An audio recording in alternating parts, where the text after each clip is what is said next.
Baik teman-teman, Alhamdulillah sekarang sudah ada Kak Andara di tengah-tengah kita. Baik, sebelumnya Anida buka dulu. Bismillahirrahmanirrahim. Assalamualaikum warahmatullahi wabarakatuh. Waalaikumsalam Waalaikumsalam warahmatullahi warahmatullahi wabarakatuh. Alhamdulillah, alhamdulillahirrabbilalamin. Assalatu wassalamu ala asyrafil anbiya'i wal mursalin wa ala alihi wa sahbihi ajma'in amma ba'd.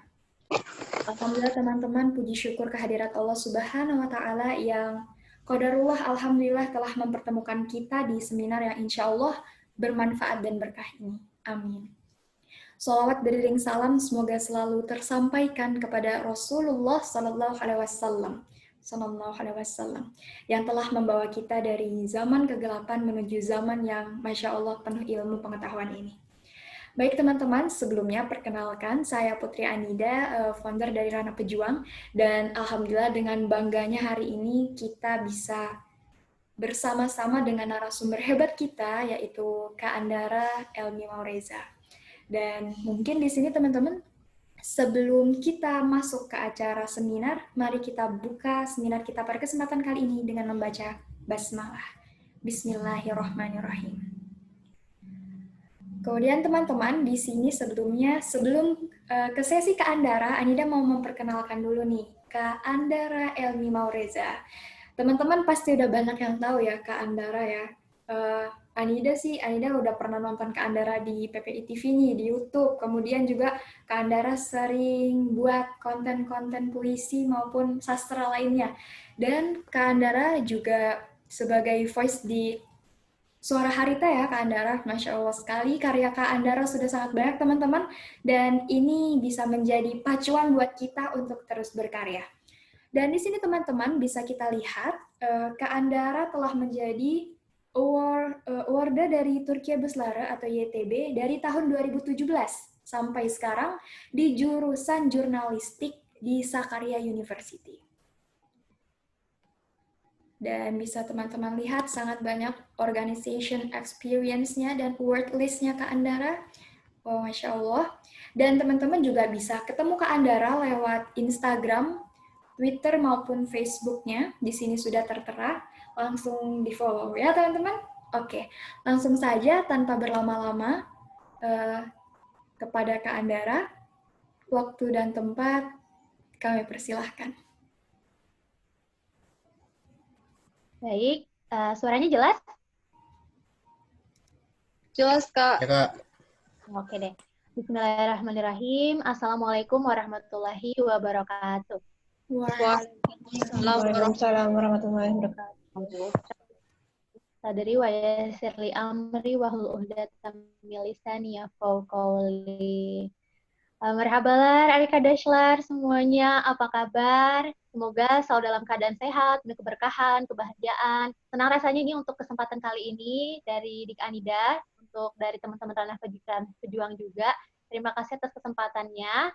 Dan hari ini ada 75 scholarship hunter, khususnya YTB, yang insya Allah hari ini kita bakal ngebahas tentang tips and trick tentang interview dari beasiswa YTB. Nah, sebelumnya berarti teman-teman di sini ada yang lagi nunggu pengumuman ya? Kak, udah menunggu. Ya, benar. Insya Allah, terus biasanya udah akan, ini adalah salah satu kesempatan dan salah satu upaya dari teman-teman untuk mempersiapkan interview yang terbaik buat teman-teman nanti. Insya Allah ini yang ada di sini nih, nanti nih banyak yang lolos ya untuk seleksi interview nanti. Amin.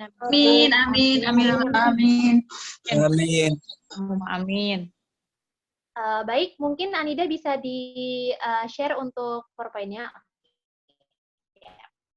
Oke, kita bakal ngebahas tentang tips and trick interview dari beasiswa YTB. Tadi udah disampaikan juga oleh Anida. Saya mahasiswi jurnalistik di Universitas Sakarya, sudah semester 6, Alhamdulillah.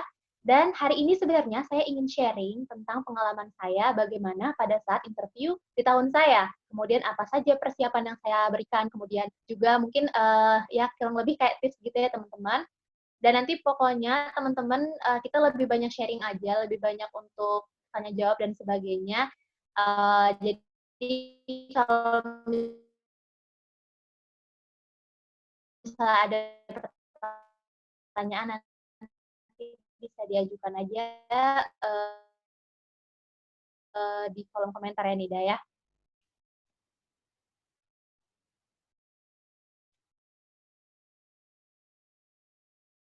Kita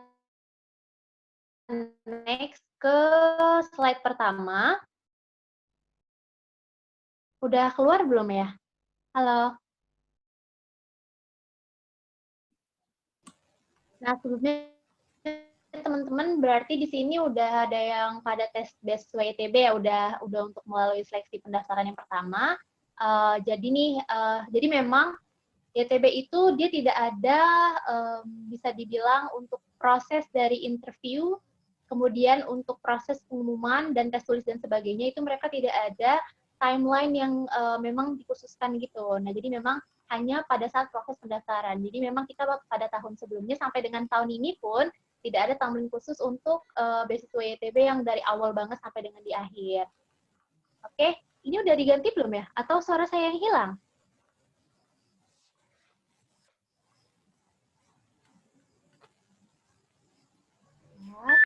Ada Kak, ada suaranya Kak. Ada Kak suaranya. Oke. Nah, ini dia. Alur seleksi YTB. Nah, jadi teman-teman, di tahun 2017 itu kita ada 2 seleksi, yaitu seleksi berkas dan seleksi wawancara. Nah, Usut punya Usut, karena banyak sekali sekarang peminat yang ingin mendaftar beasiswa YTB ini, akhirnya dari pihak regulasi dari YTB pun menambah 1 seleksi lagi, yaitu tes tulis. Nah, mungkin teman-teman di sini udah melewati seleksi yang pertama, seleksi berkas. Mungkin saya ingin mention sedikit saja. Jadi seleksi berkas ini, teman-teman adalah seleksi yang pertama sekali yang teman-teman harus lewati untuk mendapatkan beasiswa YTB ini. Apa saja sih beasiswa berkas ini? Nah, untuk seleksi berkas ini, teman-teman harus menyertakan dokumen-dokumen yang memang itu sangat penting untuk melanjutkan pendaftaran selanjutnya, seperti misalnya ijazah, kemudian surat rekomendasi, kemudian juga ada motivation letter, kemudian ada juga sertifikat-sertifikat dan sebagainya. Nah, jadi memang untuk seleksi pertama berkas ini adalah seleksi yang paling ketat. Kenapa? Karena banyak sekali peminatnya. Tahun ini kalau tidak salah saya itu sudah sampai belasan ribu. Nah, jadi memang di seleksi pertama berkas ini teman-teman harus memaksimalkan berkas-berkas, kemudian syarat-syarat yang harus teman-teman penuhi. Karena disinilah bakal kebanyak banget nanti untuk pesaing-pesaingnya yang bakal kesaring untuk next ke selanjutnya itu step dari interview. Nah, kemudian yang kedua ini adalah tes wawancara. Tes wawancara ini biasanya sebenarnya tidak ada kuota ya teman-teman. Jadi kita tuh nggak bisa memastikan misalnya dari seleksi berkas itu bakal masuk 30% kah, 25% kah, itu memang tidak ada kepastian tepatnya dari beasiswa YTB ini. Jadi memang siapapun yang layak untuk seleksi berkas itu dia akan masuk ke tes wawancara. Nah, kalau tes wawancara ini, kita itu diberikan 2 opsi bahasa, yaitu bahasa Indonesia dan juga bahasa Arab. Nah, jadi teman-teman yang mungkin dari pondok, itu sebenarnya bisa diberikan opsi untuk interview dengan menggunakan bahasa Arab. Cuman saya lebih menyarankan teman-teman untuk menggunakan bahasa Inggris. Nah, jadi ini memang nih dari sekarang itu bisa dipersiapin untuk bahasa Inggrisnya. Nah, untuk wawancara sendiri, ini memang bisa dibilang adalah tahap validasi ya teman-teman. Jadi teman-teman itu akan membawa berkas, kemudian juga akan nantinya juga dilihat-lihat apa saja yang teman-teman sudah upload pada saat proses di berkas tadi. Kemudian di sini juga ada pertanyaan-pertanyaan yang teman-teman sudah isi pada saat mengisi letter of intent. Nah, kemudian untuk terakhir ini adalah tes tulis. Nah, tes tulis ini adalah tes bahasa Inggris, matematika, dan juga pengetahuan umum. Nah, itu biasanya dilaksanainnya di Kedutaan Besar Turki pada saat proses wawancara ini. Namun, tidak tahu di tahun ini seperti apa regulasinya. Cuman itu tadi gambaran singkat tentang alur seleksi beasiswa YTB. Nah, jadi teman-teman juga udah tahu benefit dari beasiswa YTB ini adalah beasiswa fully funded, di mana para awardee-nya akan mendapatkan dukungan penuh untuk kuliah S1, S2, S3 dari mulai tahun pertama sampai dengan tahun terakhir, kemudian juga persiapan kursus bahasa Turki atau Tomer, kemudian kita juga akan diberikan asuransi kesehatan full dari awal kedatangan sampai dengan akhir kita studi, kemudian kita diberikan tempat tinggal, asrama, dan juga apartemen kalau untuk S2 dan S3, dan kita juga diberikan uang tunjangan bulanan itu sebesar 800 lira atau sekitar 1.600.000, dan kita juga mendapatkan tiket keberangkatan dan juga tiket peluang terakhir. Jadi Masya Allah ya, memang beasiswa ITB ini beasiswa yang memang orang-orang sering bilang beasiswa 0 rupiah gitu. Oke, next. Kemudian ini dia adalah tips interview ITB. Nah, jadi saya selalu bilang ketika kita ingin dihadapkan oleh salah satunya misalnya adalah interview ITB ini, yang paling penting adalah sebelum kita di hari H itu adalah sebelum wawancara itu kita harus melakukan persiapan apa. Yang pertama pastinya adalah mempersiapkan diri. Kenapa? Karena ini adalah hal yang paling penting menurut saya. Nih teman-teman, ketika kita sudah masuk ke step interview, itu artinya teman-teman itu sudah mengalahkan belasan ribu para pelamar untuk beasiswa ITB ini. Nah, jadi sebenarnya ini adalah harus teman-teman persiapkan diri teman-teman pol gitu. Nah, dari mulai persen juga teman-teman ini juga perlu mempersiapkan diri secara mental maupun secara fisik. Kenapa? Karena tidak hanya kita harus mempersiapkan keyakinan kita, kemudian kita juga harus mempersiapkan stamina kita, kemudian kita pada saat hari H itu juga harus dalam keadaan sehat dan sebagainya. Kemudian mempersiapkan berkas dokumen. Nah, berkas dokumen ini apa sih yang perlu disiapkan? Nah, jadi nih, kan ketika kita diseleksi berkas pertama, itu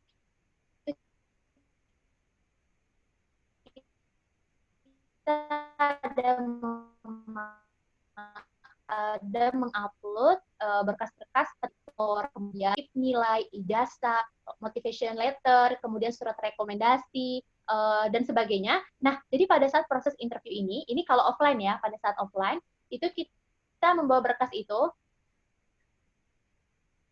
kepada para interviewer dan nanti akan di cross check kembali berkas-berkas itu apakah valid dengan sesuai yang sudah kita upload. Nah, jadi ini kalau saya dulu saya punya map itu adalah map dokumen-dokumen saya. Jadi setiap lembarnya itu saya berikan keterangan, saya berikan warna-warna.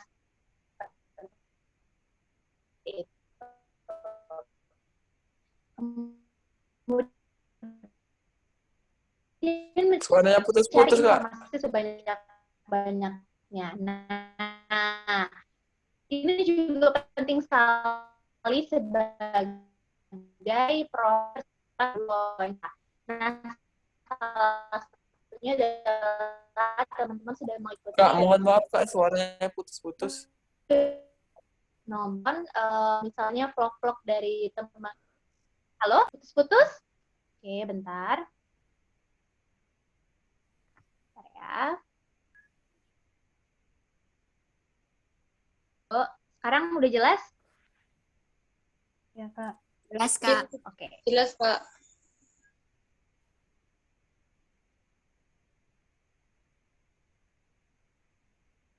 Oke. Oke. Terima kasih. Masih, Kak. Masih putus-putus.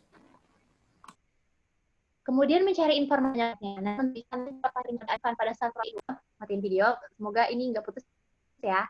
Oke. Nah, kemudian teman-teman di sini harus mencari informasi sebanyak-banyaknya. Mempersiapkan kira-kira apa saja nih list-list pertanyaan yang biasa sering diajukan untuk proses seleksi interview khusus untuk beasiswa. Nah, biasanya itu pertanyaan-pertanyaan tentang kenapa kamu memilih negara itu, kenapa kamu memilih jurusan itu, apa future plan kamu, ceritakan tentang diri kamu, kemudian apa kira-kira yang kamu ketahui tentang negara tersebut. Nah, teman-teman juga bisa mencari informasi tentang negara Turki sendiri, ataupun teman-teman mencari informasi tentang jurusan yang teman-teman inginkan. Misalnya, saya ini adalah mahasiswa yang sebelumnya itu saya ingin sekali jurusan jurnalistik, jadi saya mencari informasi seperti apa media di Turki, kemudian seperti apa pemberitaan berita di Turki, kemudian seperti apa ya jurnalistik di secara umum, misalnya di Indonesia, kemudian di dunia, di internasional, di Europe, dan sebagainya. Nah, pentingnya kita mencari informasi sebanyak-banyaknya, ini akan menjadi bekal ketika kita dihadapkan oleh para interviewer nanti. Nah, jadi semakin banyak teman-teman membuat list pertanyaan yang kira-kira bakal diajukan oleh para interviewer, dan teman-teman jadinya bisa mempersiapkan lebih banyak lagi. Nah, kemudian yang terakhir adalah menguasai berkas aplikasi dan LOI atau Letter of Intent. Nah, kenapa saya di sini menyertakan ini? Karena ini adalah bahan dari proses pertanyaan yang akan diajukan oleh para interviewer.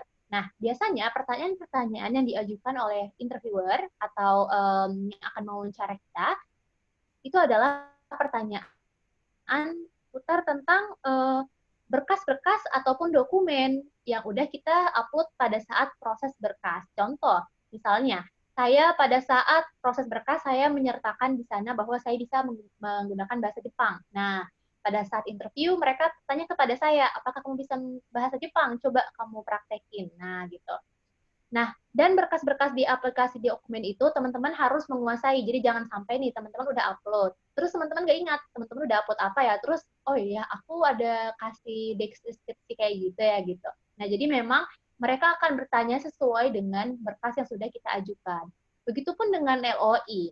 Nah, LOI ini kan kalau misalnya di tahun saya itu cuman 300 karakter, jadi sedikit banget teman-teman. Kalau di tahun ini kan ada sampai 3.000 karakter ya, dan itu satu pertanyaan, dan itu pertanyaannya dijadikan satu. Kenapa kamu memilih negara Turki?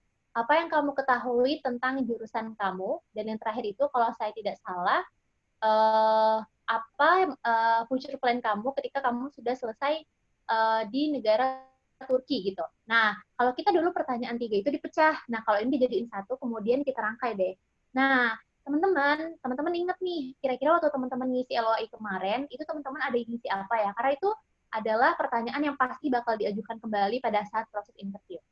Kenapa kamu memilih negara Turki? Apa yang kamu ketahui tentang jurusan yang akan kamu ambil? Dan apa future plan kamu ketika kamu sudah menyelesaikan studi kamu? Nah, jadi ini kemudian berkas-berkasnya juga. Misalnya teman-teman di situ ada menceritakan tentang teman-teman pernah mengikuti kegiatan sosial. Nah, biasanya ditanyain, kenapa kamu pernah ya mengikuti kegiatan sosial seperti itu? Kemudian mungkin prestasi teman-teman, kemudian ada deskripsi hobi dan sebagainya. Nah, itu bakalan menjadi bahan dari obrolan ataupun bahan dari pertanyaan yang nanti akan disampaikan oleh interviewer kepada kita. Nah, jadi sebelum wawancara sangat penting sekali. Menurut saya ini juga hal yang sangat krusial yang kita harus persiapkan sebelum kita benar-benar pada proses interview nanti. Nah, harus siap semuanya ya. Next.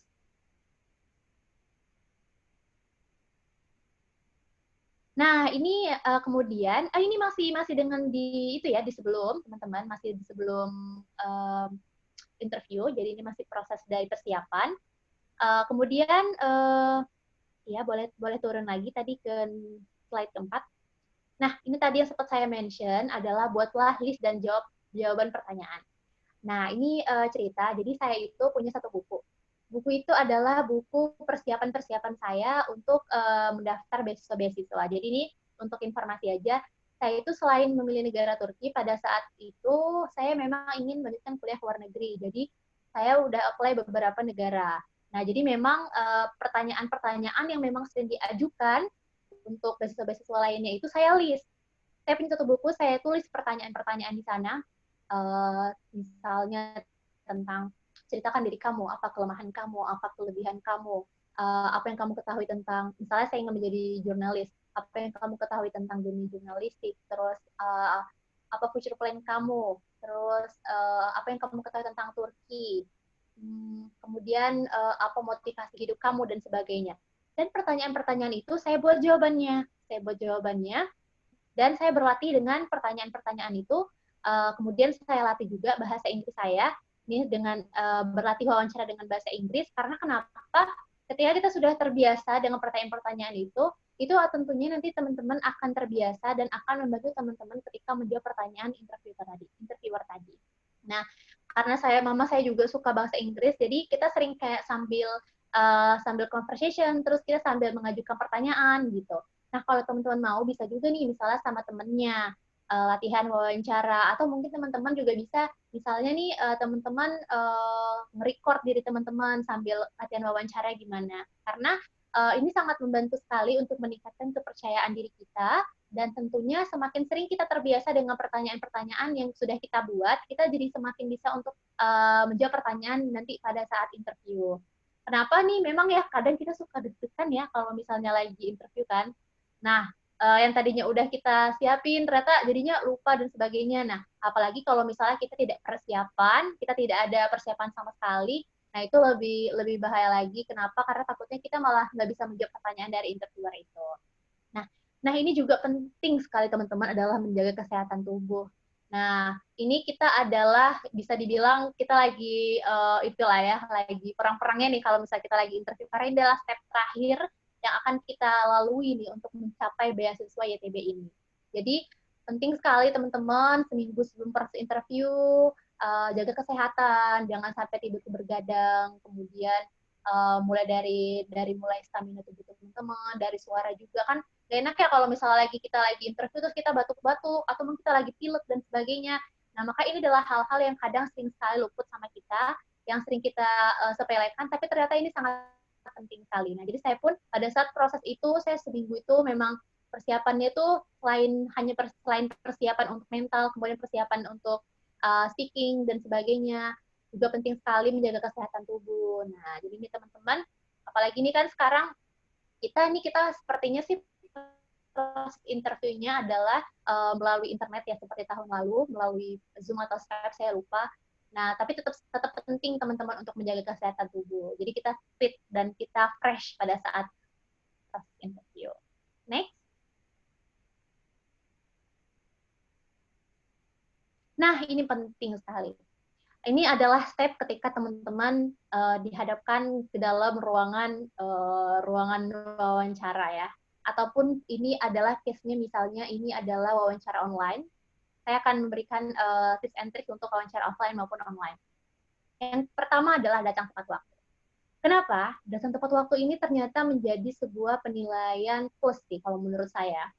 Nih, ada suatu case misalnya si A, si B, dan si C. Nah, si A ini misalnya udah selesai interview.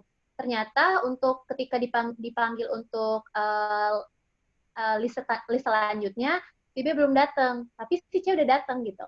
Nah, berarti di sini akan menjadi poin, wah ternyata dia udah siap nih gitu. Nah, saya juga pada saat proses interview itu, di hari H itu saya datang 2 jam sebelum, 2 jam atau 1 jam, saya lupa. Pokoknya saya datang sebelum proses interview itu dimulai. Nah, jadi saya udah siap di sana. Kemudian kita di sana udah ready, kemudian kita udah siap dengan dokumen-dokumen yang sudah kita bawa. Nah, kemudian untuk tempat waktu, kalau misalnya nih teman-teman, soalnya nih kan kita itu ya menghindari case terburuk, misalnya ada macet, atau mungkin kita ada kelupaan dokumen, atau mungkin kita jadinya terburu-buru, jadinya kita pada saat bertemu dengan para interviewer, kita dalam keadaan yang gimana ya, kalau lagi buru-buru kan tuh nggak enak ya teman-teman ya. Jadi kita usahain pada saat di hari itu teman-teman mengosongkan jadwal, kemudian teman-teman ada waktu kira-kira 1 jam sebelum interview itu teman-teman juga sudah prepare semuanya dan sudah siap. Kemudian untuk misalnya nih, kalau misalnya nanti ada menggunakan melalui tesnya melalui online, teman-teman itu harus sudah siap di Zoom-nya, di room-nya itu. Ya kurang lebih 30 menit lah, itu udah maksimal sih. Kalau menurut saya 30 menit sebelum list teman-teman itu udah siap di room. Nah, kenapa? Karena ketika kita telat itu otomatis akan menjadi satu penilaian pick up lah ya teman-teman. Jadi semakin teman-teman siap, itu akan semakin bagus. Nah, kemudian yang kedua adalah beri salam pada interviewer. Ini sebenarnya adalah buat membuat impression kita di mata interviewer itu menjadi bagus. Dan untuk apa ya, kalau menurut saya sih untuk supaya ada suasananya lebih cair aja gitu. Beda kan kalau misalnya kita masuk ruangan, duduk, kita langsung duduk gitu kan ya. Tapi beda kalau misalnya kita masuk kayak good morning sir gitu kan. Terus misalnya merhabalar gitu. Teman-teman bisa tuh latihan-latihan pakai bahasa Turki yang untuk greeting gitu, untuk salam-salam gitu. Misalnya günaydın pagi-pagi kan, atau ya begitulah gitu. Intinya teman-teman memberikan kesan pertama yang baik kepada para interviewer. Itu penting banget. Dan saya waktu pertama kali masuk ruangan, saya langsung bilang, good morning sir, thank you for your, pokoknya gitu. Terus pada saat itu interviewernya langsung ya gitu kan, langsung silakan duduk, thank you gitu kan. Nah itu juga penting teman-teman, bawaan teman-teman. Kemudian jangan lupa untuk itu ya, senyum juga. Nah kemudian untuk kalau misalnya online juga nggak masalah, teman-teman juga bisa mulai untuk greeting dulu sama para interviewernya gitu. Kemudian gunakan pakaian yang sopan dan rapi. Ini penting ya. Kenapa? Ya karena ini juga salah satu penilaian untuk penilaian selain kepribadian dan sebagainya. Itu para interviewer juga pasti melihat itu gitu. Nah, kalau saya sarankan, sebenarnya nggak ada pakaian wajib dan sebagainya. Itu biasanya nanti kalau misalnya offline, itu dikasih tahu sih pakai baju yang sopan gitu. Nggak mesti harus pakai yang jas dan sebagainya sih, enggak. Tapi kembali lagi ke pilihan teman-teman. Kalau teman-teman mau pakai jas atau sebagainya, silahkan. Atau mau pakai baju batik itu udah cukup sih kalau menurut saya. Atau mungkin mau pakai baju kemeja, kemudian mungkin yang kalau perempuan pakai rok dan sebagainya. Pakai sepatunya sih sepatu yang kira-kira sopan aja gitu, tapi jangan sampai pakai sandal jepit atau pakai sandal, ya intinya kita menjaga menjaga itulah ya, menjaga penampilan kita. Kemudian pakaian yang sopan, yang tertutup, kemudian pakaian yang rapi, kemudian bersih juga gitu. Ya sehari jadi cantik dan ganteng lah ya gitu ya. Kemudian jangan lupakan body language. Kenapa ini penting? Saya bilang body language ini adalah pembawaan kita yang akan menjadi representatif apa yang sedang kita pikirkan, apa yang sedang kita rasakan. Beda kalau misalnya teman-teman dalam keadaan gugup, itu pasti akan kebawa. Misalnya tangan teman-teman tuh geter, atau mungkin teman-teman pretelin sesuatu, megangin kancing dan sebagainya, terus kayak apa ya, kayak gugup gitu, matanya kemana-mana. Itu penting teman-teman. Jadi saya coba buka ini lagi, saya jelasin sedikit lah ya. Oke, misalnya nih teman-teman nih, beda teman-teman masuk ke ruangan, teman-teman duduk dalam keadaan yang rapi, kemudian tegak, kemudian senyum, terus mungkin tangannya bisa letakin di sini, terus atau mungkin di bawah seperti ini boleh gitu. Teman-teman membawakan diri teman-teman itu seperti dalam keadaan siap gitu. Good morning sir, thank you gitu kan. Terus kayak beda nih kalau misalnya teman kayak gini, beda duduk kayak gini, terus kayak tangannya gini, terus gimana gitu. Itu penting teman-teman. Jadi teman-teman harus memposisikan diri teman-teman dalam keadaan siap. Kemudian juga teman-teman kalau misalnya ketika menjawab pertanyaan dari para interviewer, boleh silakan ditata buatannya gitu. Jadi teman-teman juga membangun situasi suasana dari interview tadi gitu. Jadi body language itu penting. Nah, misalnya juga dalam proses penyampaian, teman-teman boleh menggunakan tangan seperti ini gitu, seperti ini gitu. Tapi juga jangan sampai berlebihan dan sebagainya gitu. Mata juga teman-teman jangan ke kanan, ke kiri, ke atas, ke bawah gitu. Fokus ke depan gitu. Kemudian biasanya sih kayak ada kamera gitu kan, kamera yang bakal nge-record kita pada saat proses interview tadi. Nah, jadi itu penting ya teman-teman untuk membawa diri kita sebagai representasi bahwa kita itu next. Kemudian ada jawab pertanyaan dengan jelas dan tidak tergesa-gesa. Ini penting. Biasanya kalau misalnya kita udah ketemu interviewer, terus kita jadi gugup, kemudian kita jawabnya jadi kayak nggak jelas. Apalagi kita menggunakan bahasa Inggris kan, jadi kita harus menggunakan pronunciation yang bagus.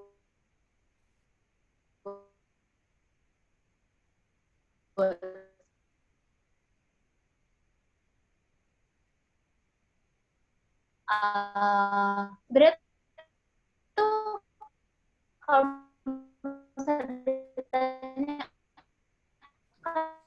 Kak, gimana kalau bahasa Inggris saya nggak bagus gitu kan, sebenarnya itu juga no. Memang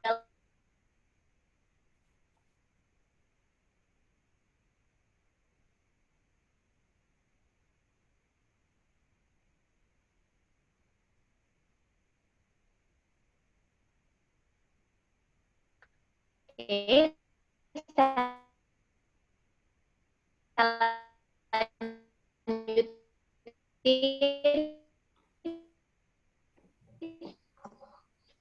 sebenarnya saya tidak buka video ya teman-teman. Nah, kemudian tadi jawab pertanyaan yang tidak terjadi tadi.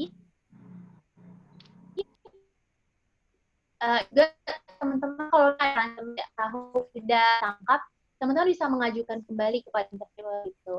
Excuse me sir, and you're again gitu. Misal bang kamu menjawab ya itu kalau misalnya itu pertanyaannya nggak jelas. Kamu masih terputus? Enggak, Kak. Jelas. Oke. Jelas. Kemudian next selanjutnya adalah jawab pertanyaan dengan jujur dan semangat. Nah, kenapa di sini saya di sini mengatakan jujur?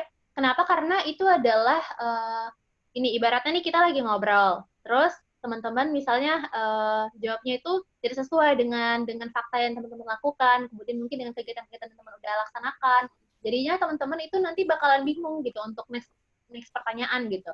Karena nih pertanyaan itu sebenarnya adalah pertanyaan yang dikeluarkan oleh para interviewer adalah berdasarkan dari jawaban yang kita berikan gitu.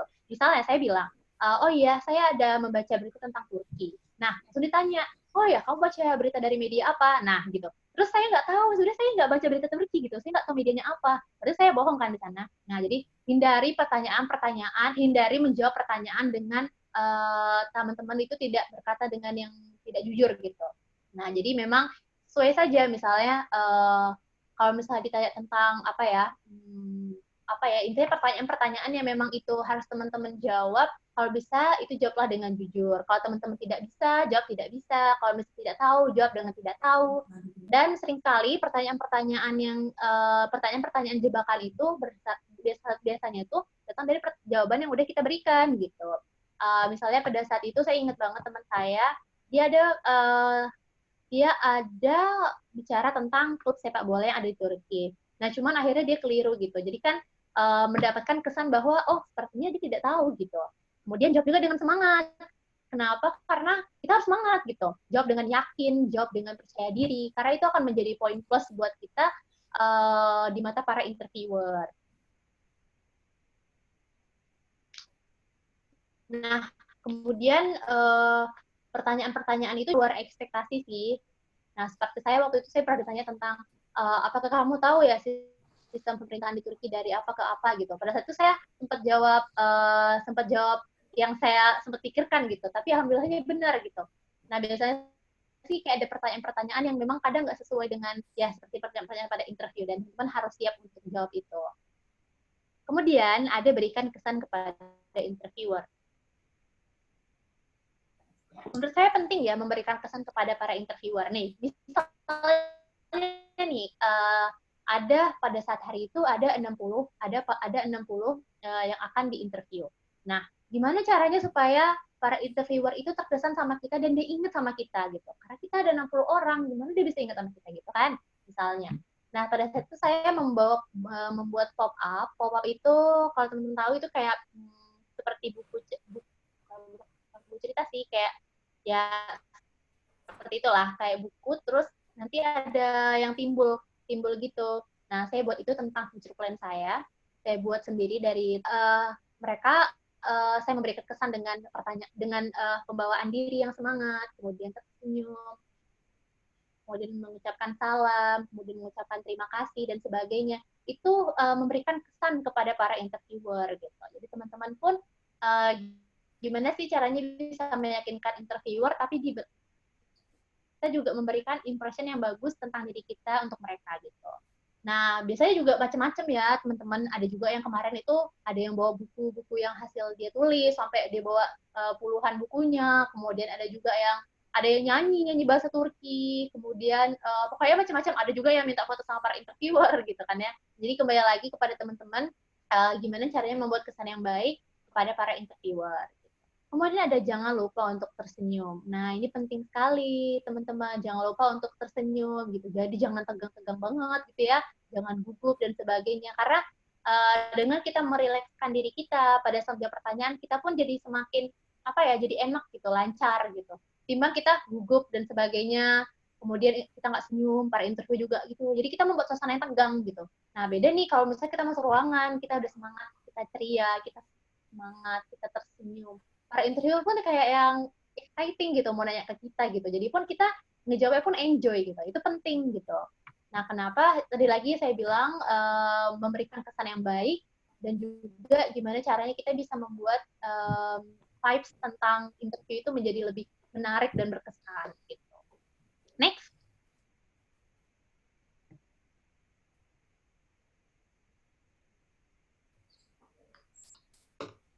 Oke. Nah, ini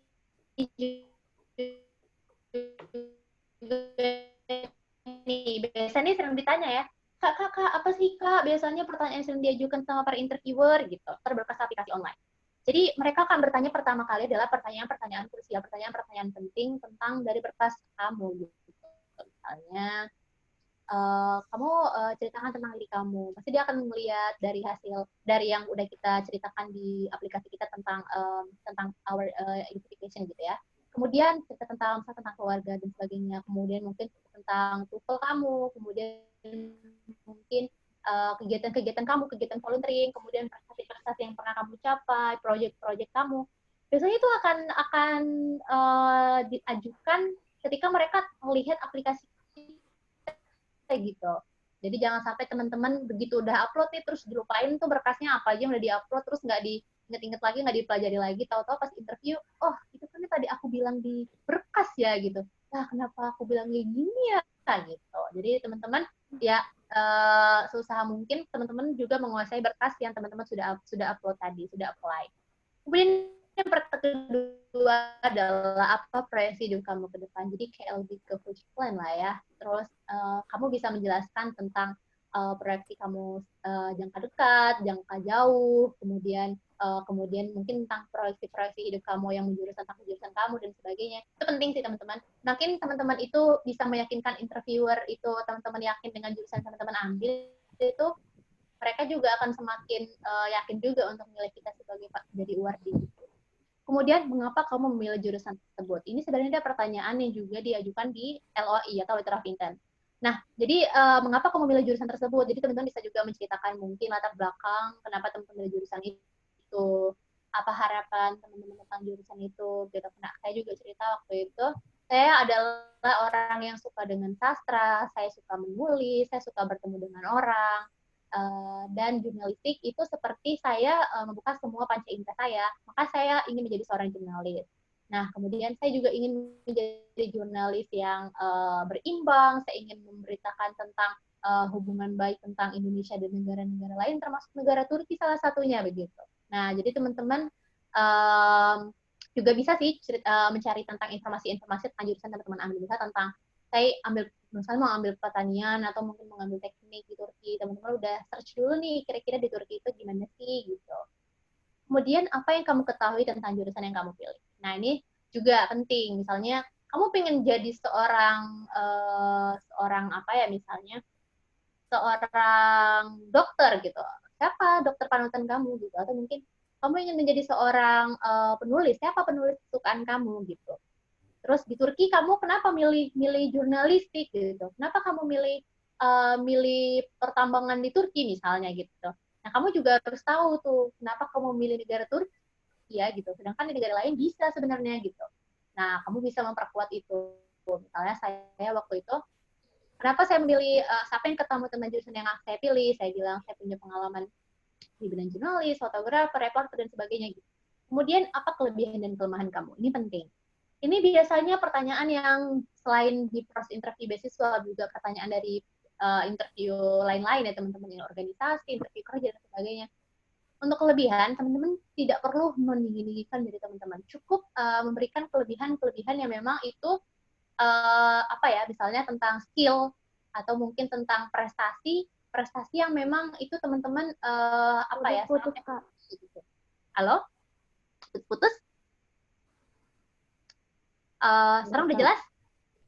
Jelas, Kak. Jelas, Kak. Jelas, Kak. Oke deh, makasih. Nah, itu untuk kelebihan. Kemudian untuk kekurangan, itu gimana sih? Biasanya kan kita kejebak ya. Misalnya kekurangan kita tuh begini. Nah, kalau saya bisa kasih tips.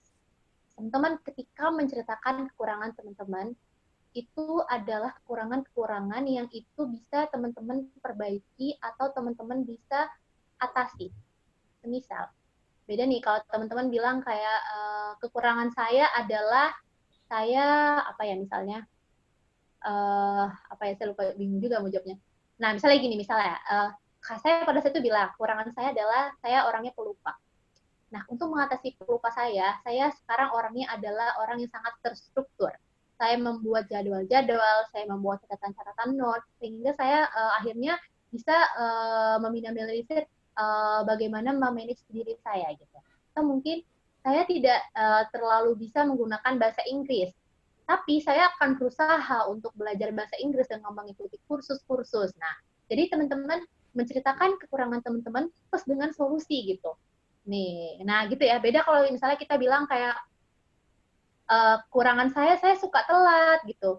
Terus misalnya atau kekurangan saya orangnya ceroboh gitu. Beda kan? Tapi teman-teman kalau misalnya mengajukan kekurangan-kekurangan yang itu teman-teman bisa berubah, itu lebih baik lagi. Kemudian pertanyaan selanjutnya adalah mengapa memilih Turki? Teman-teman bisa mention tentang pemerintahnya, tentang negara muslimnya, tentang orang-orangnya, tentang sejarahnya, tentang budayanya, bahasa, makanan, kemudian tentang jurusan teman-teman akan ambil, kemudian tentang harapan teman-teman, apapun itu, pokoknya semua itu tentang berbau tentang Turki. Nah, teman-teman bisa cari dulu nih apa aja sih tentang fakta-fakta unik tentang Turki, kemudian dan sebagainya. Dan ini juga tentu juga teman-teman harus mention tentang pendidikan di Turki. Itu penting. Misalnya kenapa saya memilih kuliah di Turki, karena di Turki ini sangat membantu sekali untuk mahasiswa asing untuk menunjang untuk kuliahnya, kemudian membangun relasi, kemudian membuka wawasan, insight baru dan sebagainya. Nah, kemudian juga karena negara Islam ini juga menjadi pilihan kita sebagai orang Indonesia, negara muslim terbesar, untuk melanjutkan kuliah di Turki gitu. Sambil pengen belajar mungkin sejarah keislaman dari Turki dan sebagainya, teman-teman bisa menjawab itu. Apa yang kamu ketahui tentang Turki sebenarnya ini hampir-hampir mirip ya.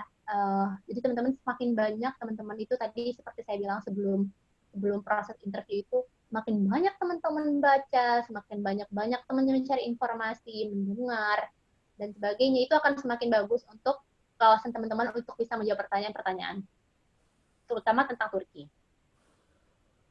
Kemudian pertanyaan tentang apa moto hidup kamu. Nah, ini kan biasa setiap dari kita punya moto hidup lah ya. Teman-teman bisa sampaikan di sini gitu. Pasti beda-beda kan. Terus teman-teman bisa ceritakan kenapa sih motonya itu, kemudian dan sebagainya.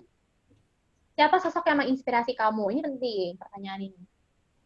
Bisa itu tentang orang yang membuat kamu terinspirasi ketika kamu mengambil jurusan itu, misalnya ilmuwan, dokter, ulama, guru, atau mungkin orang tua, atau mungkin ya pokoknya orang-orang yang menginspirasi dalam hidup kamu. Nah, teman-teman juga hati-hati menjawab pertanyaan ini. Jangan sampai teman-teman jawabnya kayak misalnya inspirasi saya adalah ibu saya gitu, karena ibu saya udah membesarkan saya. No, bukan itu gitu. Ya misalnya teman-teman harus menceritakan lah kira-kira gimana sih hal yang bisa membuat dia menjadi sosok inspirasi gitu. Oke, next.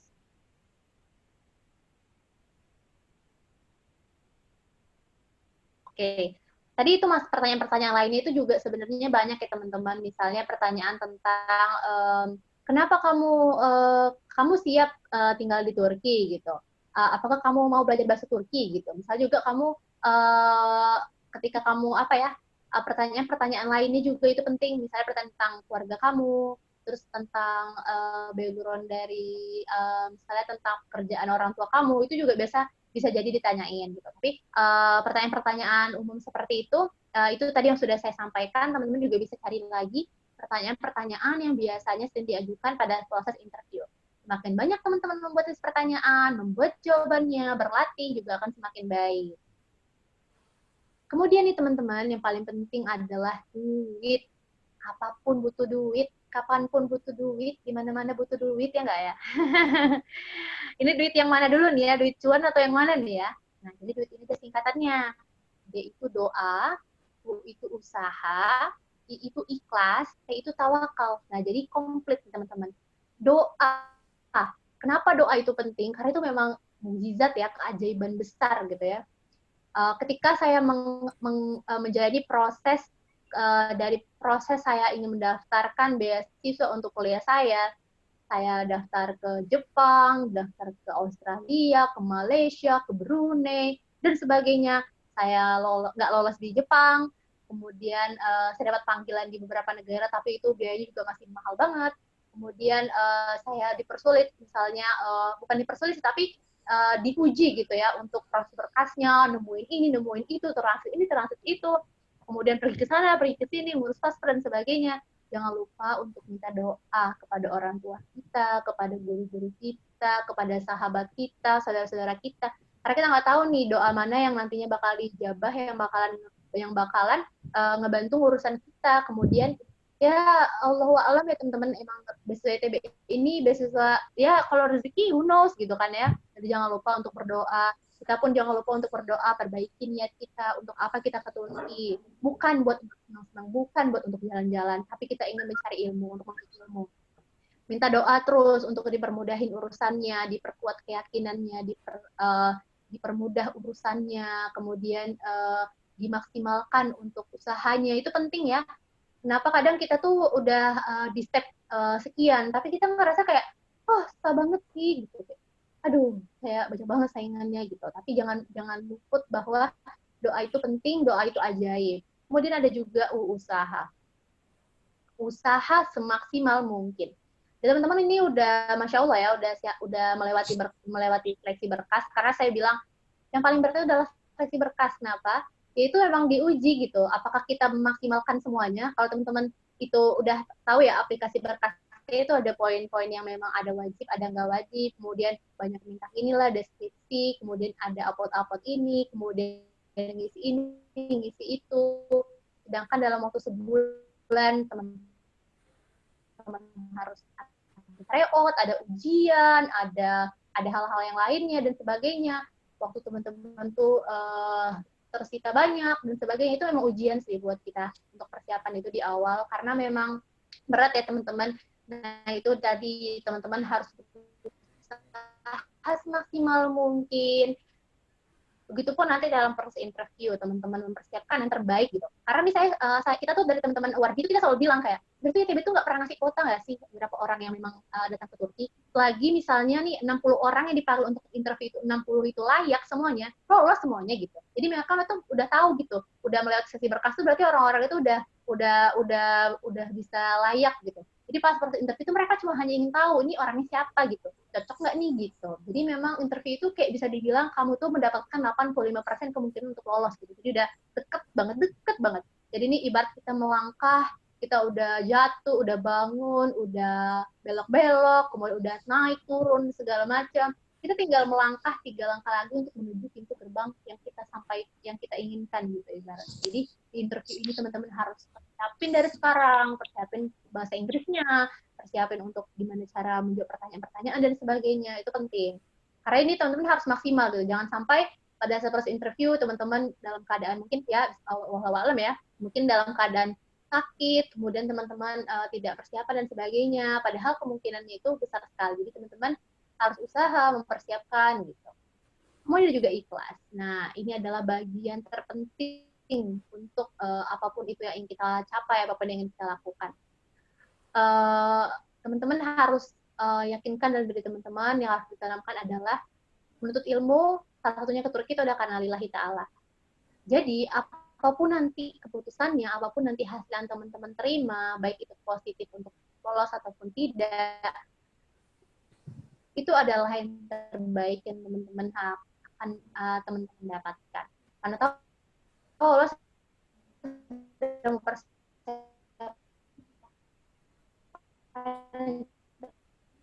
baik buat teman-teman, ya kan? Seperti saya itu diuji dulu, udah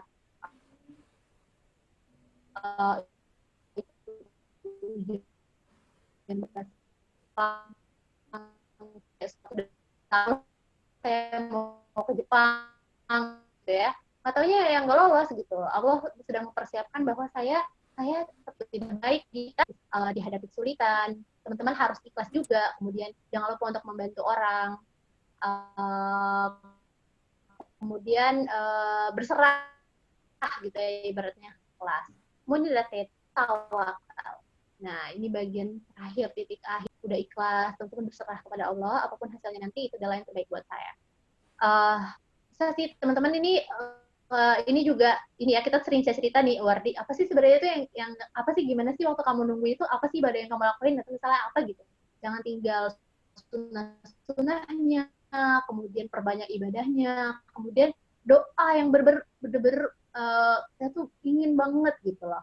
Nah, kemudian juga minta didoakan supaya kita tuh mendapatkan yang terbaik. Maksudnya yang terbaik di sini, mana tahu Allah sedang mempersiapkan yang lainnya gitu. Tawakal, berserah sama Allah, apapun yang nanti kita dapatkan, kita siap dan terima.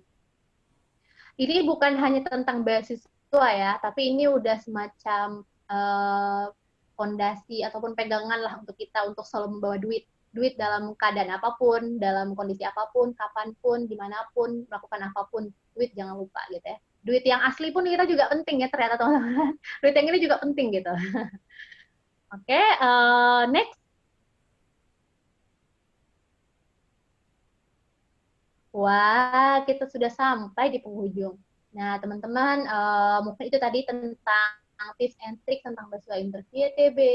Kalau nanti dia ada prosesnya adalah melalui online, teman-teman juga harus mempersiapkan, mulai itu dari persiapan laptopnya atau mungkin gadgetnya, kemudian kameranya harus jelas, mikrofonnya juga jelas, koneksi internetnya stabil. Itu juga penting ya teman-teman. Jangan sampai nih kendala-kendala teknis yang mau seperti itu malah mengganggu jalannya proses interview teman-teman gitu. Misal kayak teman-teman lagi ngejelasin, terus kayak ngomong itu nggak jelas gitu. Terus mungkin kameranya entah gimana, atau mungkin internetnya keluar masuk gitu kan. Jadi kan menguras waktu untuk durasi teman-teman interview juga sekaligus jadi merubah mood teman-teman gitu kan. Kita jadi kelabakan, udah gimana nih gitu. Tetap pokoknya apapun nanti kondisi teman tetap pokoknya tetap calm gitu, pokoknya tetap santai, kemudian ada jalannya gitu.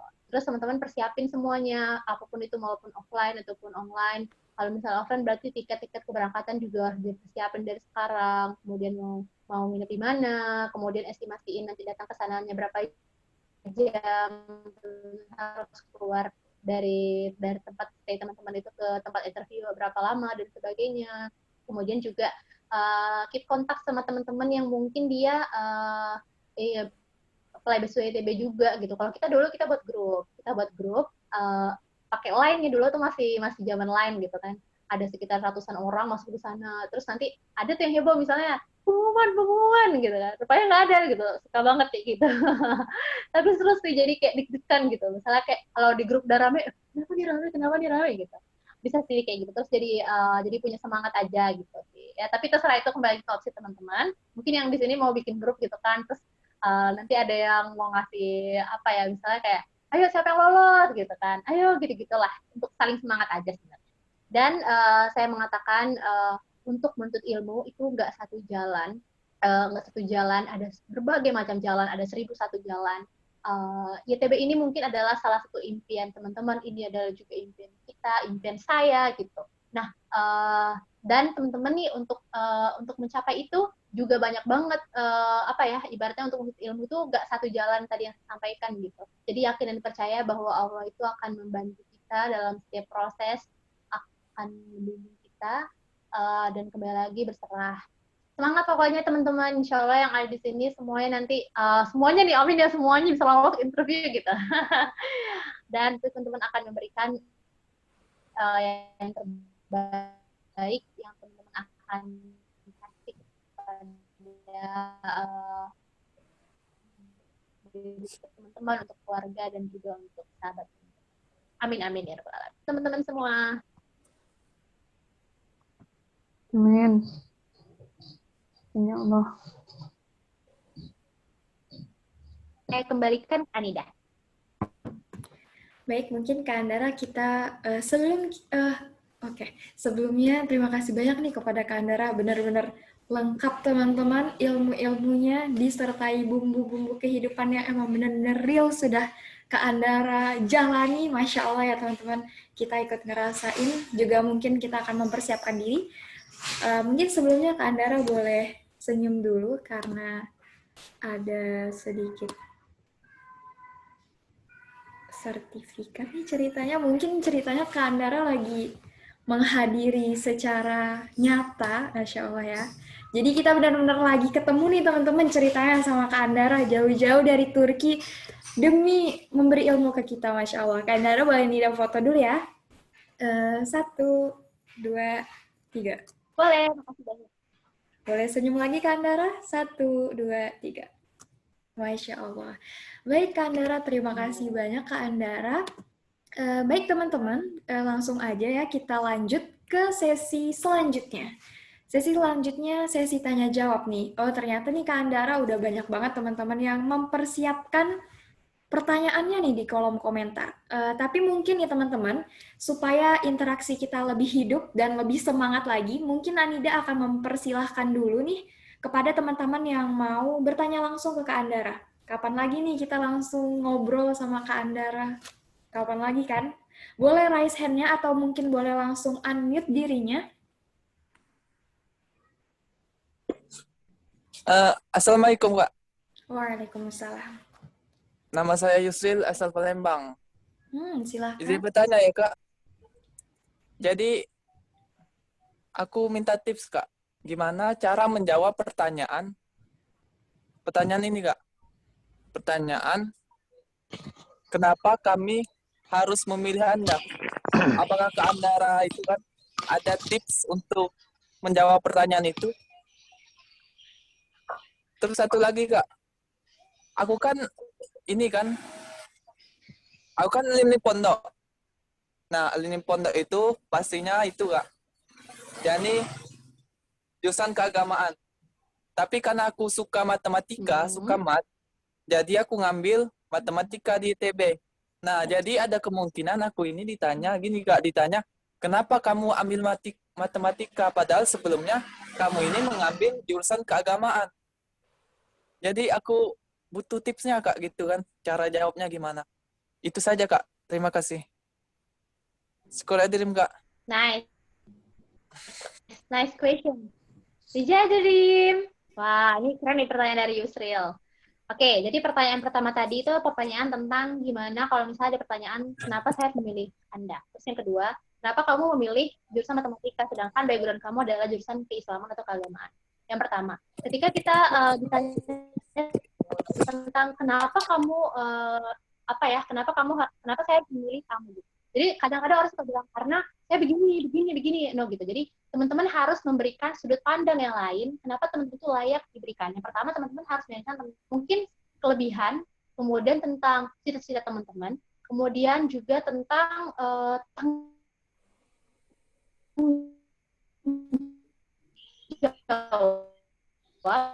jadi teman-teman itu dalam proses menjawab itu teman-teman itu juga menjelaskan bahwa jurnalis, kemudian ini adalah jurnalis. Saya adalah seorang yang bertanggung jawab dan saya akan belajar dengan sungguh-sungguh dan saya akan juga turut mempelajari budaya, kemudian dan sebagainya gitu.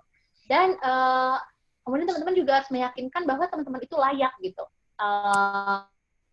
Dan saya juga misalnya tuh teman-teman bisa menceritakan tentang kesan bahwa teman-teman itu adalah seseorang yang berhak untuk dipilih gitu. Tapi bukan berarti teman-teman meninggikan diri teman-teman, tidak gitu. Nah, jadi teman-teman bisa mention tadi seperti yang saya bilang tentang semangat teman-teman, kemudian tentang cita-cita teman-teman, kemudian juga tentang tanggung jawab bahwa teman-teman seseorang yang bertanggung jawab. Jadi tanggung jawab itu penting banget. Kemudian pertanyaan yang selanjutnya adalah tentang matematika maupun keagamaan. Nah, ini pertanyaannya juga bagus ya gitu ya. Teman-teman mungkin kalau saya bisa bilang itu kembali lagi sih kepada orang yang masing-masing. Cuman kalau misalnya saya bisa menjawab, mungkin kalau misalnya belajar tentang ilmu agama itu adalah menurut saya adalah kewajiban untuk seluruh umat Islam. Maka itu adalah menuntut ilmu yang tidak selesai sampai dengan saya sampai umur saya selesai gitu. Tapi untuk mengambil jurusan matematika ini adalah ilmu yang juga saya sangat sukai gitu. Dia akan menjadi spesialis saya yang kemungkinan yang ini insya Allah bisa menjadi misalnya kamu ingin menjadi seorang dosen atau mungkin ingin menjadi seorang dan sebagainya untuk bidang matematika dan sebagainya. Teman-teman juga menjelaskan di situ apa sih benefit yang teman-teman akan berikan ketika teman-teman mengambil jurusan itu gitu. Walaupun itu tidak selinier dengan background dari teman-teman gitu. Mungkin itu jawabannya Yusril. Kalau belajar ilmu agama itu adalah kewajiban saya dan saya tidak akan berhenti sampai dengan lulusan saya. Tapi belajar matematika adalah salah satu pelajaran ilmu yang memang saya sangat sukai, yang sangat saya senangi dan saya ingin geluti dari bidang matematika itu gitu. Tujuan saya adalah untuk menjadi matematika ini bagaimana bisa berguna untuk orang lain gitu. Mungkin itu sih jawabannya ya. Tapi saya kembali lagi ke Yusril dan sebagainya. Semoga menjawab. Masya Allah. Bagaimana Kak Yusril? Jelas Kak? Sangat jelas ya. Jelas Kak. Syukur Dream. Sama Dream. Baik Kak Andara, kita lanjut lagi. Masih semangat Kak Andara? Masih semangat juga teman-teman? Harus semangat. Semangat. Oke Kak, ini ada lagi dari Kak Yasmin. Saat kita menjawab siapa orang yang menginspirasi saya jawab orang asal Indonesia. Apa tidak apa Kak, kalau misalnya kita jawab orang yang menginspirasi kita itu adalah orang Indonesia. Bagaimana menurut Kak Andara? Oke, justru nggak apa-apa gitu. Karena kenapa? Karena asal kita dari Indonesia gitu. Nah, misalnya nih, saya pengen jadi jurnalis, saya ambil background tentang, inspirasi saya adalah Najwa Shihab. Kenapa saya memilih dia? Karena dia seorang jurnalis yang independen dan gitu. Mungkin teman-teman mungkin ada yang di sini menyukai karena inspirasi itu nggak bisa datang dari kita nggak bisa menerka datangnya dari mana gitu, bahkan dari orang terdekat kita, mungkin dari saudara kita, dari guru kita, itu bisa menjadi inspirasi kita karena semua orang inspirasinya beda-beda gitu. Dan nggak masalah kalau misal kamu menceritakan sosok inspirasi kamu yang asal dari Indonesia gitu. Jadi kalian kita menceritakan orang yang menjadi sosok kita dan juga mana tahu itu menjadi suatu kesan juga buat orang tua interview itu. Jadi nggak ada masalah kalau misalnya kamu menceritakan tentang orang Indonesia itu yang menjadi sosok inspirasi kamu. Ya.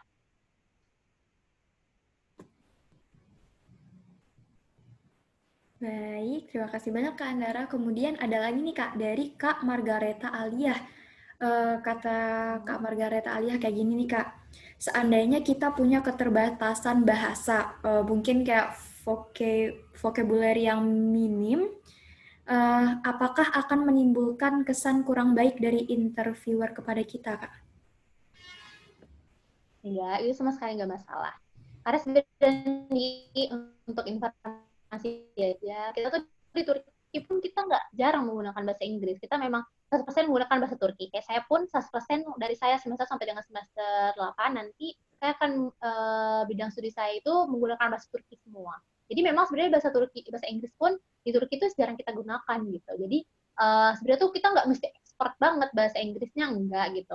Dan vocabnya juga nggak mesti yang vocab yang memang seperti yang memang dia itu sifatnya yang memang dunia sastra dan sebagainya yang sulit gitu, bukan gitu. Yang penting adalah dari pertanyaan yang disampaikan oleh interviewer tadi, kamu udah menjawab dengan jelas, kemudian interviewer itu bisa menangkap, memahami apa yang kamu maksud, itu udah cukup gitu. Jadi nggak mesti grammar harus benar gitu, atau mungkin vocabnya juga gimana enggak gitu. Tapi teman-teman alangkah baiknya teman-teman persiapin gitu. Jadi teman-teman udah tahu nanti akan menjawab apa gitu. Jadi nggak usah takut teman-teman, dan nanti pun jawab pertanyaannya tuh kayak jangan teman-teman nanti salah terus gimana nih gitu, enggak, jangan sampai kayak gitu. Teman-teman relax, jawab aja, jawab. Intinya pada saat itu tuh jangan sampai teman-teman jadi malah freeze terus aduh memikir kayak gitu, malah jadi itu malah menghambat teman-teman untuk interview nanti gitu. Dan itu juga malahan jadinya untuk next pertanyaan juga teman-teman susah untuk menjawab gitu. Jadi pede aja, mau salah juga ya udah lanjut aja gitu. Yang penting aku udah sama interview loh gitu.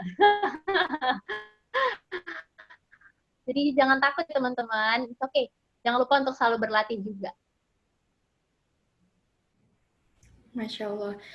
Begitu teman-teman dari Kak Andara. Berarti sebenarnya lebih kepada bagaimana caranya kita lebih mempersiapkan diri ya Kak Andara, yang terpenting ada.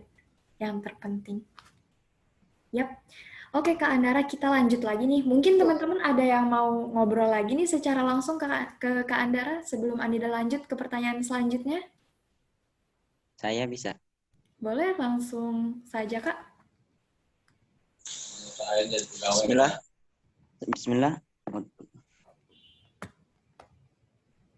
Assalamualaikum warahmatullahi wabarakatuh. Waalaikumsalam warahmatullahi wabarakatuh. Saya dengan saudara Gafur dari Madura ingin mempertanyakan tentang, mungkin di sini tadi kan tidak menyebutkan batasan-batasan ya. Saya semisal nganggur itu kan.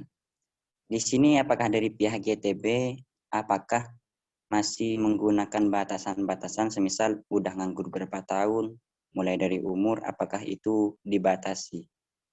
Karena dari kami pribadi kan mondoknya itu setelah lulus tidak langsung kuliah, masih dari instansi pondok. Itu kan dianggap nganggur meskipun itu mempunyai kegiatan. Apakah itu masih diterima dari YTB, apakah sudah tidak?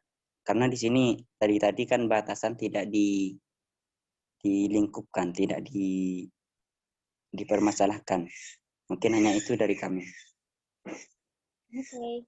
Langsung kakak jawab ya. Oke, terima kasih Gofar. Ini Masya Allah ya, ada yang dari Palembang, ada dari Madura gitu ya. Lengkap nih semuanya hari ini ya. Nah, jadi memang, jadi nggak ada masalah. Kalau misalnya teman-teman sih ada yang gap years, atau mungkin teman-teman di sini ada yang udah kuliah, terus mungkin ada yang berhenti, ataupun yang sebagainya, atau mungkin ada yang lulus, terus masih, ya tadi saya sampaikan itu gap years itu, mungkin kondisinya seperti Gofar sekarang, karena mengabdi ya di pesantrennya ya. Jadi sebenarnya itu nggak ada masalah. Cuman yang paling penting adalah teman-teman itu untuk S1 itu batasan umurnya itu maksimal, sampai saya lupa. Ada yang ingat di sini berapa umur maksimalnya? 21 Kak. 21 Kak. Ya, 21. maksimal umur 25 apa ya? 21 Kak. Batasnya. 21 gitu. kalau Jadi, S1. 21.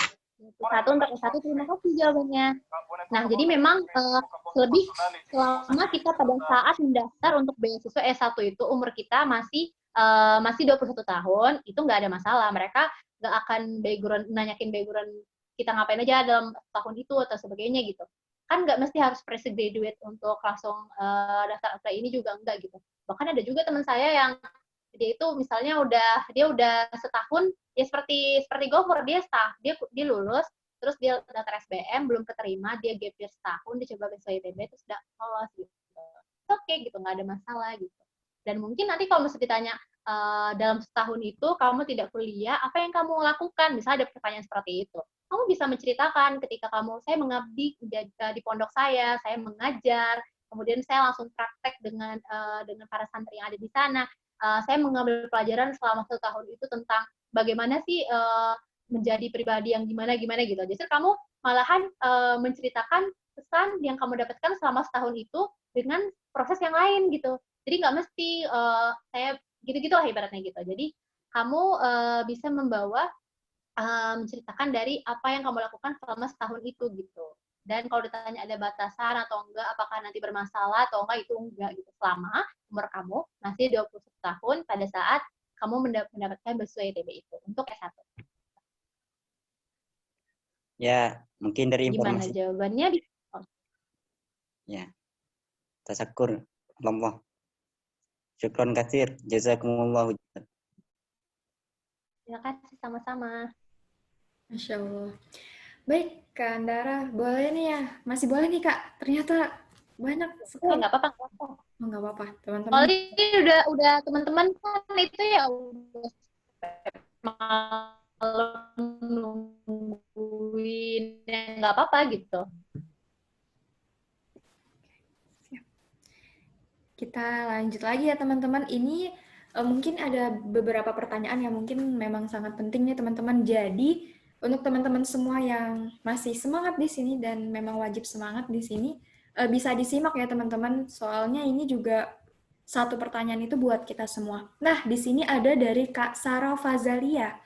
Halo Kak Andara, saya Sarah, izin bertanya nih. Kalau misalnya saat kita interview, apakah kita harus menjelaskan ulang tentang LOI atau Letter of Intent yang sudah kita buat? Maksudnya kan itu udah tertera jelas nih Kak, misalnya di LOI yang kita buat itu mungkin udah tertera jelas apa tujuan kita dan lain hal sebagainya.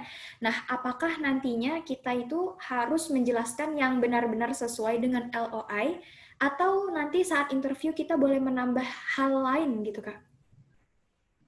Oke. Nah, jadi memang kan saya bilang tadi, mungkin tadi ada sempat saya sampaikan bahwa pertanyaannya itu adalah pertanyaan yang seputar tentang LOI kita yang tadi udah kita upload pada saat proses apply berkas. Nah, jadi sebenarnya tuh nggak mesti harus kamu hafalin gitu ya, kamu benar mirip banget sama jawaban itu, enggak gitu. Tapi setidaknya kamu tahu gambaran besar dari jawaban yang udah kamu sampaikan di LOI kamu gitu, biar relate aja gitu. Misalnya nih, kamu pingin ambil jurusan gini, misalnya gini, kan ada pertanyaan, kenapa kamu memilih negara Turki gitu. Terus kamu udah tanya-tanya tuh, kamu udah bikin di LOI itu gitu kan. Nah, ternyata kamu malah ngelantur jawabannya kemana-mana gitu. Nggak sesuai nih sama yang udah ditulis dia di LOI gitu. Tapi nggak mesti juga 100% harus sesuai gitu, nggak. Kamu bisa improvisasi, kamu bisa menambahkan, terus kamu bisa membuat itu menjadi lebih berkesan lagi gitu. Nah, cuman saya bilang tadi adalah LOI itu adalah sebagai pegangan kamu, bahan kamu untuk mempersiapkan pertanyaan-pertanyaan yang tiga tadi itu gitu. Tuh, jadi nggak mesti harus kamu hafalin banget terus harus mirip banget, persis banget juga enggak gitu ya. Cukup menjadi gambaran besar yang jelas, kemudian kamu bisa improvisasi lagi dengan sesuai dengan pertanyaan yang sudah diajukan oleh interviewer tadi. Gitu. Alhamdulillah jelas sekali. Kak Sarah Fazalia mungkin masih ada di sini. Oke teman-teman, ini ada lagi nih mungkin yang mau berinteraksi langsung kepada Kak Andara. Kayaknya ini sangat seru ya, kapan lagi kita bisa ngobrol sama Kak Andara nih teman-teman. Rugi kalau nggak nanya secara langsung. Oke, selanjutnya mungkin bisa langsung. Dari kamu ada nggak pertanyaannya? Dari Anida. Dari teman-teman dulu deh, Kak. Siap. Anida izin ya? Oh iya, silakan. Ada juga. Oke, bismillahirrahmanirrahim. Assalamualaikum warahmatullahi wabarakatuh. Waalaikumsalam warahmatullahi wabarakatuh. Ya, jadi sebelumnya perkenalkan Kak, nama saya Hasna Arifah. Di sini Hasna mau mempertanyakan ya perihal interview. Tapi ini lebih ke interview online. Nah, kan kalau misalnya interviewnya offline, kita bisa membawa berkas dengan berkas yang hard copy kan. Jadi dengan berkas asli. Nah, kalau misalnya kita interview online, apakah kita mengirimkan berkas itu ke mereka atau kayak gimana nih Kak? Atau misalnya kita boleh menjelaskan berkas kita tapi melalui misalnya ada slideshow atau kayak gimana gitu Kak? Mungkin bisa kasih tips atau mungkin penjelasan lebih khususnya gambaran interview online tuh kayak gimana sih gitu sih Kak. Terima kasih Kak. Iya, sama-sama nih, bagus banget pertanyaannya nih. Nah, jadi memang kan karena kita kalau kita interviewnya offline nih, kita membawa berkas hard copy kita ya, dokumen kita kepada untuk interviewer untuk dicek kembali. Nah, gimana sih kalau online? Dan setahu saya pada saat online itu tidak ada pemeriksaan berkas. Jadi kita memang pure tentang pertanyaan gitu. Dan itu pun durasinya juga sekitaran 15-20 menit gitu. Nah, cuma nanti mungkin dari kan mereka tetap pegang berkas online kita, dari summary kita itu nanti pasti mereka akan menanyakan gitu, misalnya, tapi nggak mesti kamu harus nunjukin gitu, misalnya, oh kamu pernah tes, misalnya tes bahasa Arab kan ada sertifikatnya gitu ya, terus kayak, oh ini dia sertifikatnya gitu, nggak mesti juga gitu, kamu mungkin bisa menceritakan ketika proses kamu tentang proses interview itu, gitu, proses ujian itu gitu. Kemudian berkas-berkas lainnya itu biasanya sih udah valid ya. Kalau misalnya kayak gitu, udah bisa seperti paspor, kemudian seperti transkripnya dan sebagainya. Itu sebenarnya ijazah sih, tapi ada dokumen-dokumen penting seperti ijazah, SKHUN, SKL, itu kita mengirim kembali lewat emailnya dari emailnya YTB itu gitu. Nah, jadi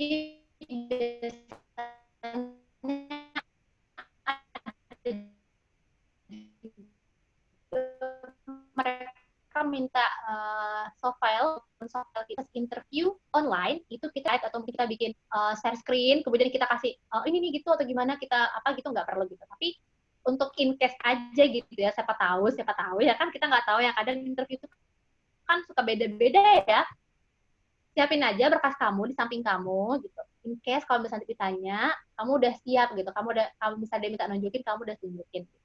Jadi kita tuh sudah mempersiapkan segala macam kemungkinan gitu. Nah, jadi lebih bagusnya kita udah siap untuk pertanyaan-pertanyaan jebakan atau mungkin ada hal-hal yang harus kita lakukan dan sebagainya. Tapi yang paling penting adalah proses online itu kita siap, kemudian melalui koneksi internet dan sebagainya, kemudian kita jawab dengan tenang dan sebagainya gitu. Deh, makasih banyak Hasna, pertanyaannya bagus. Terima kasih juga Kak Andara. Jawabannya sangat membantu. Masya Allah, wah seru sekali nih. Nggak apa-apa nih Kak Andara, lanjut lagi. Mungkin sekitar 3 atau 4 pertanyaan lagi ya Kak Andara ya. Masih kuat Kak Andara? Oh, oke. Oke, masih kuat. Wah, masih semangat nih, Masya Allah. Ini kayaknya teman-teman sangat-sangat interest dan bersemangat nih sama Kak Andara. Soalnya benar-benar masih banyak pertanyaan. Oh, mungkin kayak gini nih. Ada beberapa nanti pertanyaan teman-teman, mungkin ada beberapa yang Anida akan tanyakan di sama Kak Andara langsung, nanti mungkin akan dijawab melalui grup ya Kak Andara. Dan ini ada mungkin kita ambil 3 pertanyaan lagi. Oh, ini tentang Kak, apakah nanti saat interview itu ada translatornya, Kak? Oke. Jadi sebenarnya tuh YTB ini tidak menyediakan translatornya. Jadi mereka pun menggunakan bahasa Inggris. Jadi nggak ada tuh misalnya mereka bahasa Turki, kita bahasa Inggris nanti dijelasin dari bahasa Inggris itu nggak ada gitu. Cuman pada saat di tahun saya itu pernah ada sih kejadian teman saya itu tidak bisa menggunakan bahasa Inggris. Jadi teman saya yang pada saat itu ikut interview juga, beliau menjadi translator. Jadi jawaban teman saya di-convert dari bahasa Indonesia ke bahasa Inggris terus disampaikan kepada ke interviewer gitu. Tapi itu kan kayak kondisi yang sebenarnya tuh kayak unconditional ya, maksudnya kayak nggak kita pikirkan juga an expectation gitu kan. Jadi tapi memang nggak ada translator teman-teman gitu. Jadi teman-teman harus siap ya kalau nggak bahasa Inggris bahasa Arab.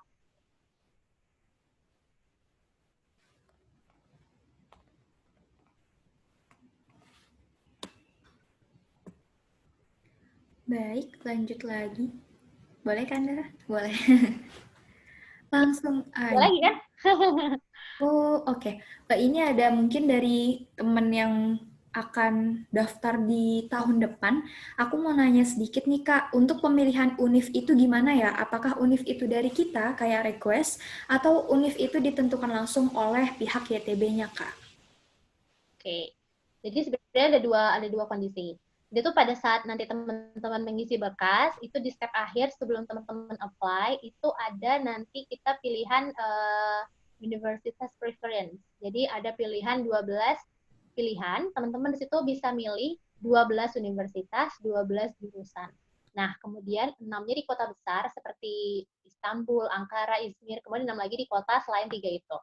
Nah, kemudian dari 12 itu teman-teman milih jurusan yang teman-teman inginkan gitu.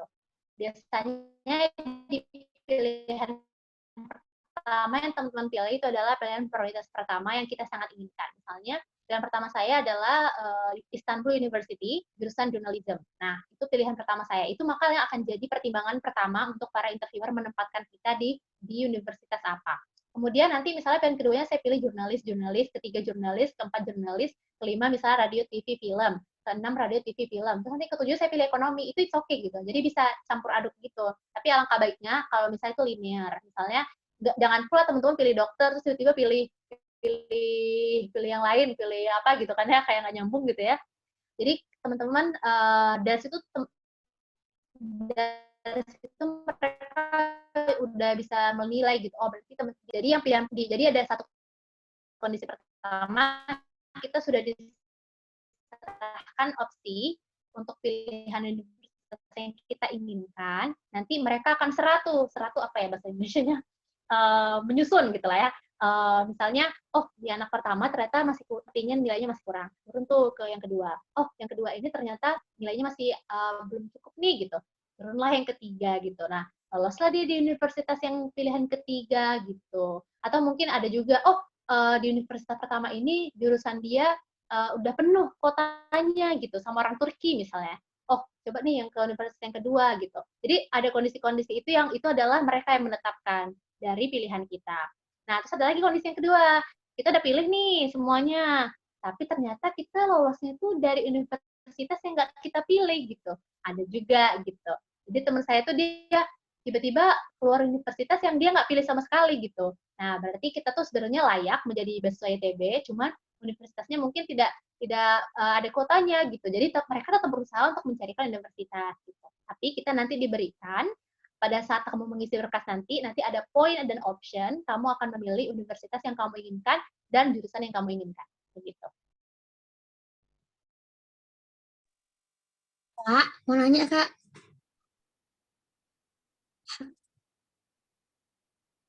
Halo, Kak.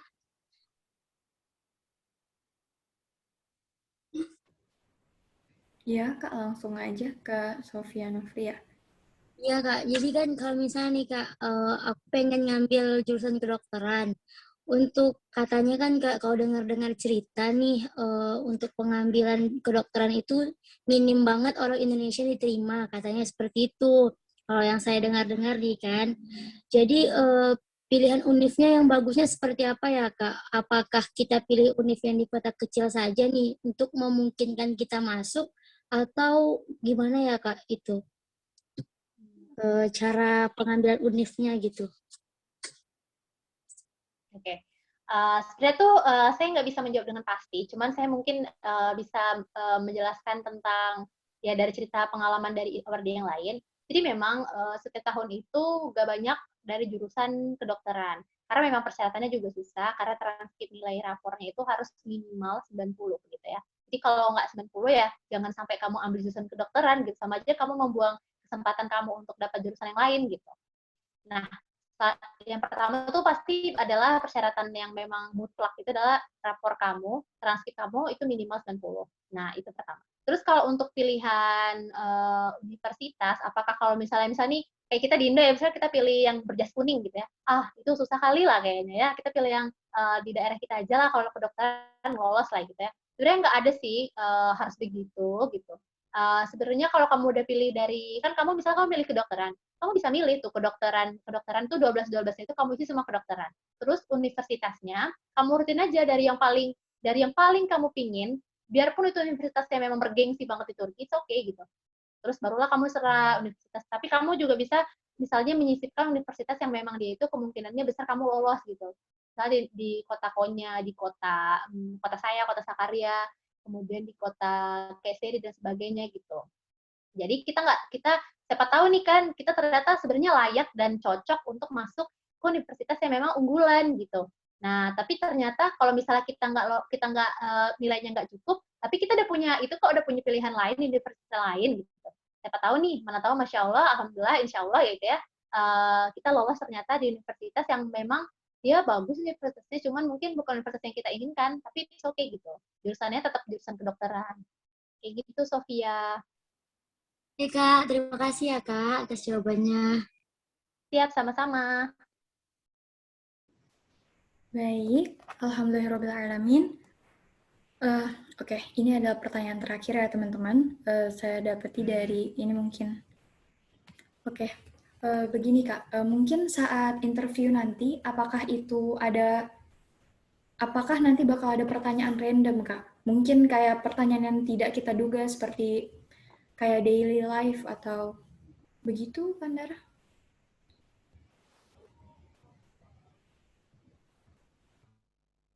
Kenapa? Maaf, tadi putus-putus nih, Dak. Oh iya Kak, begini Kak, Ninda minta maaf sebelumnya.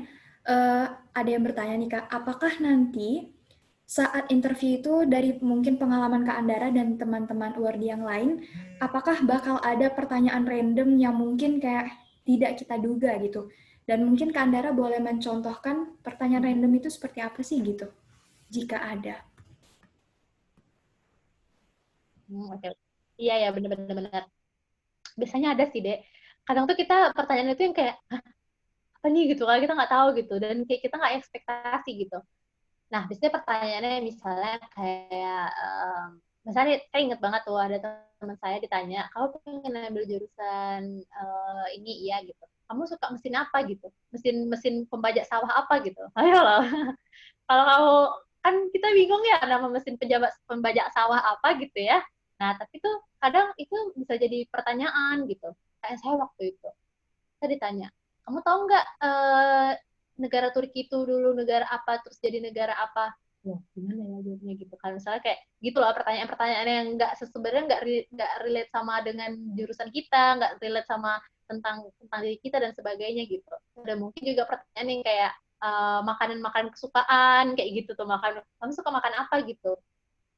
Ini misalnya gitu Indomie gitu kan ya. Terus misalnya kayak gitulah pertanyaan yang kita tuh sebenarnya tuh kayak, oh kok ini ditanyain ya gitu. Tapi teman-teman siap aja sih jawab pertanyaan itu. Dan kalau teman-teman nggak tahu, jawab aja, saya nggak tahu gitu. Atau mungkin pertanyaannya, kalau misalnya pertanyaan itu teman-teman bisa jawab, jawablah sebisanya gitu. Tapi jangan sampai teman-teman mengada-ngada dan sebagainya. Jadi kembali lagi ke poin, kalau ada pertanyaan jebakan, jawablah dengan percaya diri atau lebih baik jawab dengan jujur gitu, percaya dua-dua ya, percaya diri kalau nggak jujur.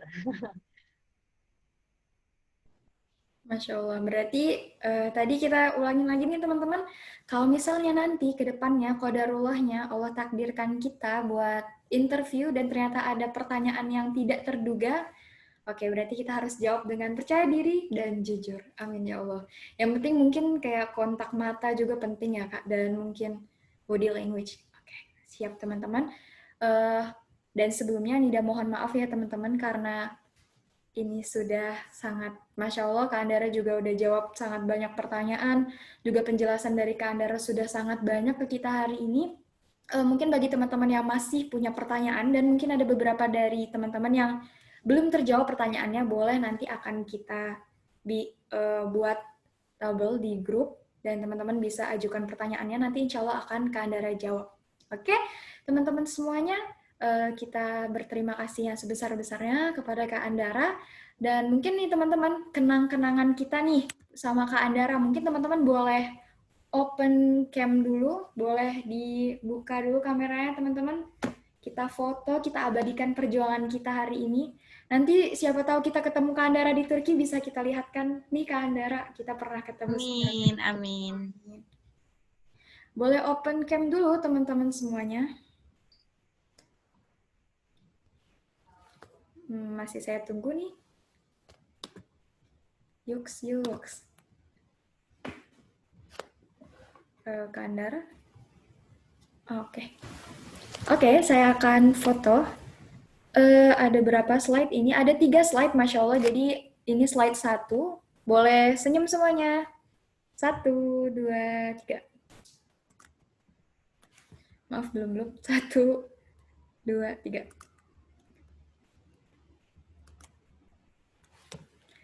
Duh, maaf, belum. Sorry. Ini bukan prank ya. Ini ketidaksengajaan. 1, 2, 3.